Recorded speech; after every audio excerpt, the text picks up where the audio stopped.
مفتی صاحب یہ جو اسلامی ریاست میں یا اسلامی تاریخ میں یا مسلمانوں کا جو طرز حکومت ہے وہ ہمسایہ ممالک سے تعلقات کے حوالے سے کیا ہمیں سبق دیتا ہے؟ بسم اللہ الرحمن الرحیم، اللہم صلی وسلم وبارک علی سیدنا و مولانا محمد وعلی آلہ وصحبہ وبارک وسلم۔ اسلام ایک مکمل ضابطہ حیات ہے اور اس کے اندر ہر کسی کے حقوق فرائض بالکل واضح ہیں۔ اسی طرح اگر کوئی غیر مسلم ہے تو اس کے ساتھ بھی تعلقات کیسے ہونے چاہیے وہ بھی بالکل واضح ہیں۔ ابھی جو شروع میں آپ نے تلاوت سنی، لا یستوی اصحاب النار و اصحاب الجنہ، اصحاب الجنت هم الفائزون، قرآن کا تو یہ کلیئر فیصلہ ہے کہ جنتی اور جہنمی برابر نہیں ہو سکتے، جو جنتی ہیں وہی فائز ہوں گے، کامیاب وہی ہوں گے۔ لیکن دنیا میں رہتے ہوئے غیر مسلم کے ساتھ، یا چاہے وہ غیر مسلم اس کا تعلق یہود کے ساتھ ہو، نصارہ کے ساتھ ہو، یا ایسے لوگوں کے ساتھ ہو کہ جن کا کوئی مذہب یا دین نہیں ہوتا۔ حضور نبی کریم صلی اللہ علیہ وآلہ وسلم، آپ کی اگر سیرت کا مطالعہ کریں تو آپ نے طعام لیا، غلہ، اناج، ایک یہودی سے، اور اس کے پاس اپنی زرع آپ نے گروی رکھوائی۔ اس سے یہ بالکل واضح طور پہ سبق ملتا ہے کہ آپ غیر مسلم کے ساتھ کسی بھی قسم کا معاملہ کریں تو اس کے اندر بھی دیانت ہونی چاہیے۔ یہ بات یاد رکھیں کہ وہاں پر بھی دھوکہ دہی تو غیر مسلم کے ساتھ بھی جائز نہیں چاہیے جائے کہ کوئی مسلمان کے ساتھ کرے۔ صرف ضرورت اس امر کی ہے کہ ہماری محبتیں جو ہیں نا صحیح معنوں میں، حقیقی معنوں میں، وہ مسلمانوں کے ساتھ ہونی چاہیے۔ اس کی بھی وجہ محمد رسول اللہ والذین معہ اشداء علی الکفار رحماء بینہم،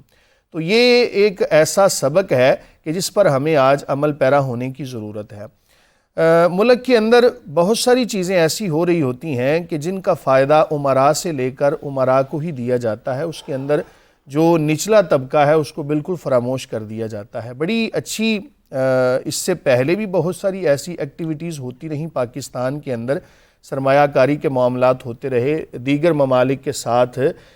تعاون کے حوالے سے، کاروبار کے لحاظ سے بہت ساری ایکٹیویٹیز ہوتی رہیں، لیکن ضرورت اس امر کی ہے کہ آپ اس چیز کے اندر جو نچلا طبقہ ہے اس کو کیا دے رہے ہیں۔ مثال کے طور پہ ابھی میں آتے ہوئے ایک نمازی تھے، ان سے ملاقات ہوئی تو انہوں نے حسب معمول پوچھا جی آج کیا موضوع آپ کس بات پہ ڈسکس کریں گے، تو میں نے ان کو ہلکا سا یہ بات کی تو انہوں نے کہا مجھے صرف یہ بتائیں کہ اس کا مجھے کچھ فائدہ ہوگا، یعنی جو میں ریڑھی لگانے والا ہوں یا میں سبزی بیچنے والا ہوں یا میں مزدوری کرنے والا ہوں تو مجھے اس چیز کا کیا فائدہ ہوگا۔ صرف یہ چیز ہے کہ آپ جتنی بھی سرمایہ کاری کرتے ہیں ملکی لیول کے اوپر اس کو آپ نچلے طبقے تک بھی پہنچائیں، پھر تو بڑی اچھی بات ہے، لیکن اگر امراء سے لے کر امراء کے ہی مابین اس کو تقسیم کر دیا جائے تو اسلام اس کی بھی روک لگاتا ہے۔ ہمسائے کے ساتھ تعلقات کے حوالے سے بھی احکامات بالکل واضح ہیں۔ حضور نبی کریم صلی اللہ علیہ وآلہ وسلم نے فرمایا کہ قیامت کے دن اس بارے میں بھی سوال کیا جائے گا کہ اگر تمہارے پاس کھانا موجود ہے تو تمہارے ہمسائے کے ہاں اگر کھانا موجود نہیں ہے تو اس کے بارے میں بھی پوچھا جائے گا۔ یہ نہیں پوچھا جائے گا تم نے تہجد کی نماز ادا کی، چونکہ وہ نفلی عبادت ہے، وہ کتنی ادا کی، اور تم نے روزے فرائض کے علاوہ کتنے رکھے۔ عبادات کے اندر وہ ایک سوالات مناسب طریقے کے ہیں، لیکن ہمسائے نے اگر کھانا نہیں کھایا تو دوسرے سے پوچھا جائے گا کہ تیرا ہمسایہ بھوکا کیوں سو گیا، قطع نظر اس کے کہ وہ مسلمان ہے، قطع نظر اس کے کہ وہ کسی دین کے ساتھ تعلق رکھنے والا ہے۔ تو یہ بالکل ہمسایہ ممالک کے ساتھ جتنے بھی معاملات ہیں ان کو دیانتداری کے ساتھ کرنا چاہیے اور ان کے حقوق کا لحاظ کرنا چاہیے، ان کو ادا کرنا چاہیے۔ مطلب کوئی اگر ریاست اسلامی ریاست نہیں ہے تو اس کے ساتھ تعلقات قائم کیے جا سکتے ہیں؟ بالکل کیے جا سکتے ہیں۔ میں نے اسی لیے حدیث آپ کے سامنے پیش کی، نبی کریم صلی اللہ علیہ وآلہ وسلم کا عمل موجود ہے، اور آپ صلی اللہ علیہ وآلہ وسلم دیکھیں نا، کریم آقا علیہ الصلوۃ والسلام کسی صحابی سے بھی کھانا لے سکتے تھے، وہ جو زرع گروی رکھ کے کسی صحابی سے کھانا لے سکتے تھے، لیکن یہ لوگوں کے سامنے یہ چیز پیش کی تاکہ ہمیں پتہ چل جائے کہ غیر مسلم کے ساتھ بھی معاملہ کرنا ہو تو اس میں بھی دیانتداری کو جو ہے وہ ملحوظ خاطر رکھا جائے۔ صرف یہ ہے کہ ان العہد کان مسئولا، قیامت کے دن وعدے کے بارے میں بھی پوچھا جائے گا، جو تم نے معاہدہ کر لیا اس کو پورا کرو، لیکن بس اس اصول کو مد نظر رکھنا ہے آپ نے کہ رحماء بینہم، کہ محمد رسول اللہ والذین معہ اشداء علی الکفار رحماء بینہم، آپ کسی غیر مسلم سے فائدہ لے سکتے ہیں، اس کو فائدہ ایک مناسب درجے کا فائدہ دے بھی سکتے ہیں، لیکن آپ کی محبتیں جو ہیں وہ مسلمانوں کے ساتھ ہونی چاہیے۔ بڑی اچھی بات ہے، ظاہر ہے کہ ہمارے پاکستان، ہمارے دین اسلام کے حوالے سے پوری دنیا کو ایک بڑا اچھا میسج جائے گا کہ پاکستان کے رہنے والے لوگ بڑے میزبانی کرنے والے ہیں، مہمان نوازی کرنے والے ہیں۔ حضور نبی کریم صلی اللہ علیہ وآلہ وسلم کا فرمان جس کا مفہوم ہے کہ جو بندہ اللہ اور آخرت پر ایمان رکھتا ہے اس کو چاہیے کہ مہمان کی تکریم کرے، اور مہمان کی تکریم اس انداز میں کرے کہ ظاہر ہے کہ جب مہمان تمہارے پاس آئے گا تو وہ اللہ تعالیٰ کی طرف سے بھیجا ہوا ہے، ٹھیک ہے، تو اس لیے ان کے ساتھ آسان طریقے سے معاملات کیے جا سکتے ہیں۔ صرف وہ جو آپ کے سامنے جو حد فاصل بیان کی ہے نا، یہ دو تین چیزوں کا خیال کرنا ضروری ہے۔ اچھا مفتی صاحب، ان تمام چیزوں میں جب ہم دیکھتے ہیں تو کس حد تک رعایت دی جا سکتی ہے، لی جا سکتی ہے تعلقات قائم کرنے میں کسی بھی ملک کے ساتھ؟ تو کیا جب آپ کسی کے ساتھ وفود کا تبادلہ ہوتا ہے، ثقافتی وفود آتے جاتے ہیں، تجارتی گروپ آپ کے وفود آتے جاتے ہیں، تو کس حد تک اس میں اجازت ہے ثقافتی سرگرمیوں کی یا پھر تجارتی سرگرمیوں میں؟ آپ ظاہر سی بات ہے جو ہماری روایات ہیں ہو سکتا ہے وہ اس کی نہ ہوں۔ حضور نبی کریم صلی اللہ علیہ وآلہ وسلم آپ کی مبارک سیرت سے ہر طرح کی رہنمائی ملتی ہے۔ حضور نبی کریم صلی اللہ علیہ وآلہ وسلم نے غیر مسلم جو ممالک ہیں ان کے ساتھ بھی معاملات کر کے دکھائے اور امت کی رہنمائی فرمائی۔ دیکھیں، وہ ایک وقت تھا کہ جب مسلمانوں میں بہت کم لوگ لکھنا پڑھنا جانتے تھے، تو نبی کریم صلی اللہ علیہ وآلہ وسلم نے دوسروں سے فرمایا کہ ان کو لکھنا پڑھنا سکھا دیں۔ تو یہ بھی ایک تعاون کرنے کی ایک دوسرے کے ساتھ، یہ بالکل واضح دلیل ہے۔ تو آپ نے سفر کرنا ہے، آپ جائیں، صرف دیکھنا آپ نے یہ ہے کہ آپ کہیں پر بھی اپنے دین کا سودا نہ کر دیں۔ آپ اپنے دین پر قائم رہتے ہوئے دیگر ممالک میں آپ نے سفر کرنے ہیں، سرمایہ کاری کرنی ہے، اور بحیثیت انسانیت ظاہر ہے ایک دوسرے کے ساتھ جب تک معاملات نہیں کریں گے تب تک زندگی نہیں گزر سکتی۔ بہت ساری ایسی چیزیں ہیں کہ جو ہمیں غیر مسلم جو ممالک ہیں ان سے سیکھنی ہیں، جس طرح وہ حدیث کا ایک مفہوم ہے کہ تم علم حاصل کرو خواہ تمہیں چین جانا پڑے۔ تو یہ جو علم کا حصول، اور وہاں سے اب ظاہر ہے وہاں سے آپ دین کا علم تو نہیں حاصل کریں گے، وہاں سے اگر ان کے پاس کوئی رہن سہن کے حوالے سے علوم ہے، ان کے پاس کوئی ٹیکنالوجی کا علم ہے، ان کے پاس کوئی سائنس کا علم ہے، تو ان سے آپ سیکھ سکتے ہیں۔ سفر کرنا بالکل جائز ہے۔ لیکن اب تو چین والے یہاں پر آئے ہوئے ہیں مفتی صاحب۔ دیکھیں وہ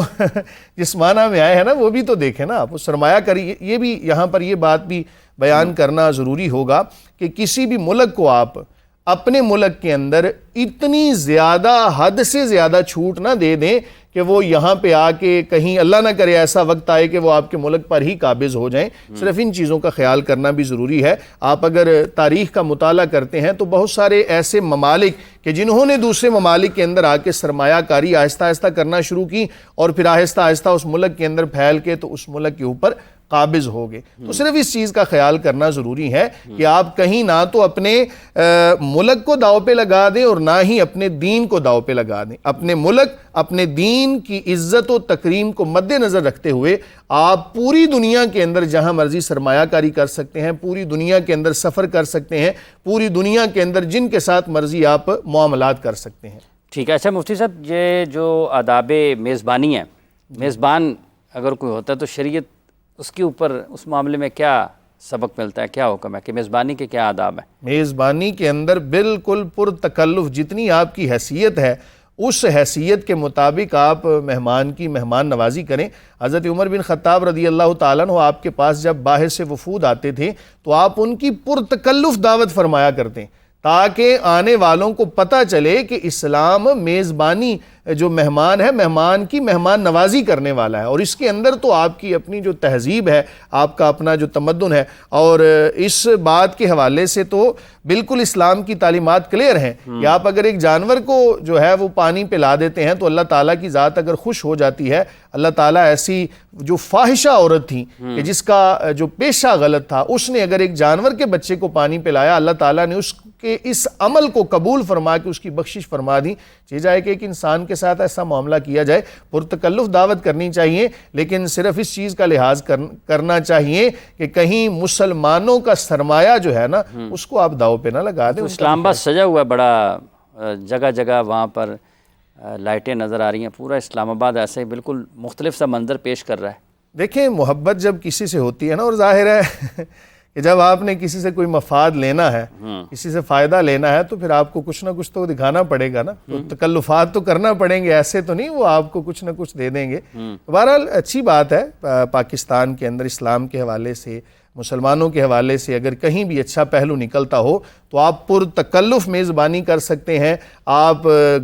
گلیوں کو، بازاروں کو، جہاں بھی آپ کے خوشی کے معاملات ہوں سجا سکتے ہیں۔ اسلام نے یہاں پر روک نہیں لگائی، لیکن صرف ایک لمٹ کے اندر رہ کر۔ کوئی اس میں ایسی قید نہیں ہے، مطلب یہ نہ کہ لیکن جو احتجاج ہو رہے تھے آپ کے خیال میں وہ مناسب ہے؟ جب کوئی بھی مہمان باہر سے آ رہے ہیں، میں وہی عرض کر رہا ہوں کہ جب ایک پارٹی، ہمارے ہاں نا مسئلہ یہ ہے کہ ہم نے سیاست کو نا بڑا عجیب رنگ دے دیا ہے۔ جہاں پہ سیاست کی بات آتی ہے نا حافظ صاحب، سیاست اتنا ایک سمجھ لیں کہ اتنا ثواب کا کام ہے کہ آپ نے اپنے ملک، اپنے گھر، اپنے خطے، اپنے صوبے یا کسی بھی جگہ کے معاملات کو احسن طریقے سے چلانا ہے اسلامک تعلیمات کے اندر رہ کر، اور آپ نے اپنے ملک کا فائدہ کرنا ہے۔ لیکن یہاں پر کیا ہوتا ہے کہ ایک پارٹی، قطع نظر اس کے کس کی حکومت ہے، کون کیا کر رہا ہے، جو بھی پارٹی ہوتی ہے نا وہ اپنے مفاد کو دیکھتی ہے کہ ہمارا نام سامنے آئے۔ بھئی دیکھیں، ایک گھر کو چلانے کے لیے بھی آپ تمام افراد کو متحد ہونا پڑتا ہے۔ اگر تمام گھر کے افراد متحد ہو کر گھر کو چلاتے ہیں نا تو وہ گھر بڑا اچھا چلتا ہے۔ اسی طرح ضرورت اس امر کی ہے کہ جب بھی کہیں پاکستان کا فائدہ ہو رہا ہو تو اداروں کو، تمام سیاسی جماعتوں کو ایک پیج پہ ہونا چاہیے، اور ان کو یہ بالکل پوری دنیا کے سامنے یہ پیغام دینا چاہیے کہ ہمارے اگر آپس کے کوئی اختلافات ہیں بھی، لیکن جب ملک کی بات آتی ہے تو پھر ہم تمام ایک پیج پر ہیں۔ ہم سب کا مقصد کیا ہے کہ ہمارا پاکستان ترقی کرے اور ہمارا اسلام ترقی کی راہ پر گامزن ہو۔ ٹھیک ہے۔